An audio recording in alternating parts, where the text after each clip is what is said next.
Hello students, welcome to Vagai Kanidam. This video is sponsored by EduQuest Digital Marketing Masters Class.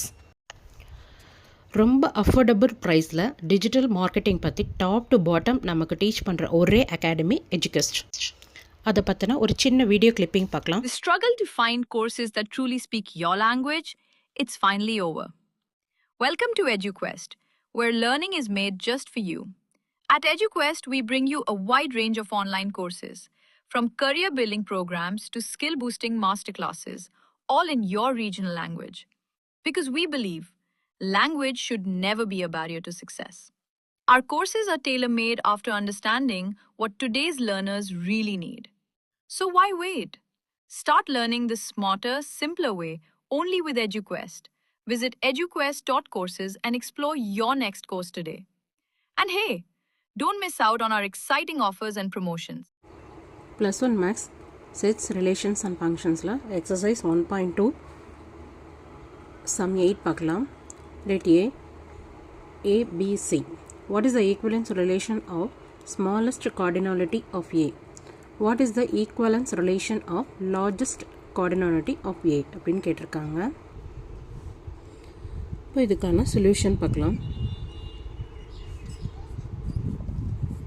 நம்மளுக்கு given set என்ன கொடுத்துருக்காங்க?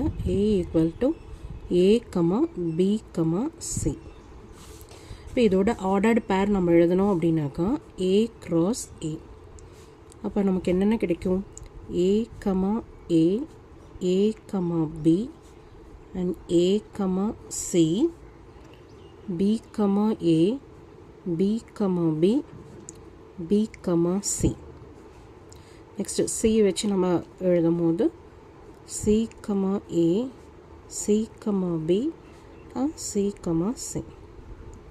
இதுதான் நம்மளுக்கு whole A cross A cardinal set. சரிங்களா? சரி, நம்மளை கேட்டிருக்கிறது what is the equivalence relation of smallest cardinality வர்றதுக்கான ஈக்குவலன்ஸ் ரிலேஷன் என்ன அப்படின்னு கேட்டிருக்காங்க. இப்போ நம்ம இதில் எடுத்துக்குவோம். இப்போ A, A and B, B and C, C இந்த மூணையும் நம்ம எடுத்தோம் அப்படின்னாக்கா இப்போ R1 அப்படின்னு சொல்லிட்டு நான் ஒரு செட்டை ஃபார்ம் பண்ணுறேன். அதில் A, A and B, B and C, C இந்த மூணையும் நான் எடுக்கிறேன். இப்போ நம்ம எடுக்கும்போது நம்மளுக்கு ரிலேஷன் கண்டிஷன், அதாவது ரிஃப்ளெக்சிவ், சிமெட்ரிக் அண்டு ட்ரான்சிட்டிவ், இது மூணையும் நம்ம வந்து ப்ரூவ் பண்ணிட்டோம் அப்படின்னாக்கா அது ஈக்குவலன்ஸ் ரிலேஷன் அப்படின்னு சொல்லி சொல்லுவோம். இப்போ A, A அப்படின்னு நான் எடுத்திருக்கேன் அப்படிங்கும் போது நமக்கு தெரியும் ரிஃப்ளெக்சிவ் கண்டிஷனை பொறுத்த வரைக்கும் A ரிலேட்ஸ் ஏவாகவே இருக்கணும் இல்லையா? அப்போது A, A இருக்குது. ஸோ நமக்கு ரிஃப்ளெக்சிவ் கண்டிஷனாக B, Bயும் இருக்குது. C, Cன்னு கொடுக்கும்போது எனக்கு CA தான் இருக்குது. அப்போது எனக்கு இந்த ரிஃப்ளெக்சிவ் கண்டிஷனை சாட்டிஸ்ஃபை பண்ணும். இப்போ வந்து சிமெட்ரிக் பார்க்கலாம்.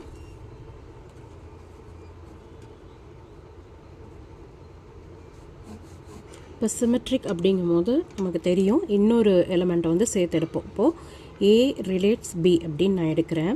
இப்போ இந்த Bக்கும் நான் என்ன பண்ணுவேன், ஏன்னா நமக்கு இருக்க பேர் வந்து A, B, B, C, Cன்னு நம்ம எடுத்திருக்கோம். ஸோ இந்த A, அப்படின்னு நான் எடுக்கும் போது இங்கே A, Aன்னு நான் எடுக்கிறேன்னா அப்போ இதுக்கும் ஏன்னு கொடுப்போம், B இருக்கிற இடத்துல ஏன்னு நம்ம கொடுப்போம் இல்லையா? அப்போது நம்ம சிமெட்ரிக்கான கண்டிஷன் என்ன? A ரிலேட்ஸ் B அப்படின்னா B ரிலேட்ஸ் A, அப்படி தானே? அப்போது இதுக்கு ஏன்னு நான் கொடுக்குறேன்னா பிக்கு ஏன்னு நம்ம எடுத்துக்கிறோம். அதே மாதிரி பிக்கு ஏ அப்படின்னு சொல்லி எடுக்கும் போது ஏக்கு ஏவே தான்.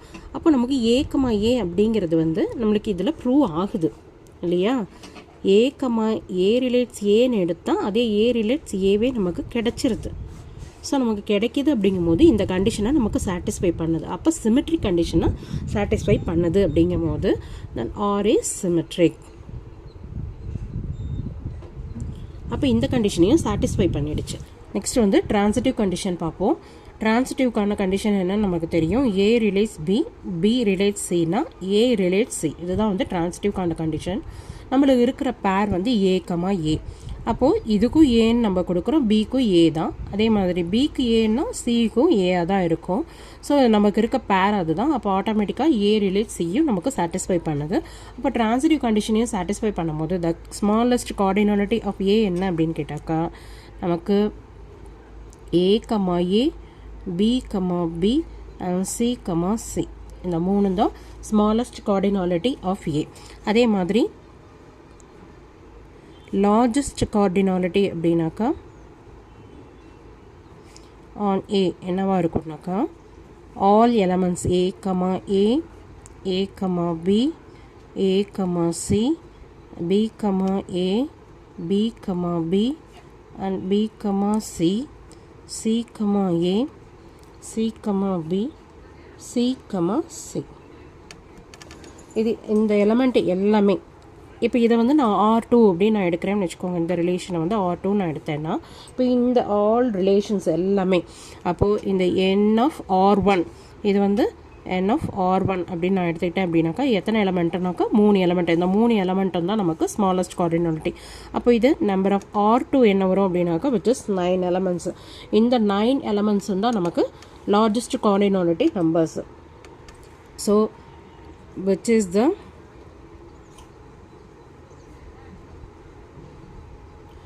largest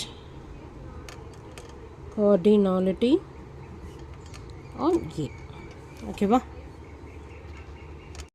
ஏதாவது டவுட் இருந்தால் கமெண்ட் செக்ஷனில் சொல்லுங்கள். வீடியோக்கு லைக் பண்ணுங்கள், ஷேர் பண்ணுங்கள், சப்ஸ்கிரைப் பண்ணுங்கள். தேங்க்யூ.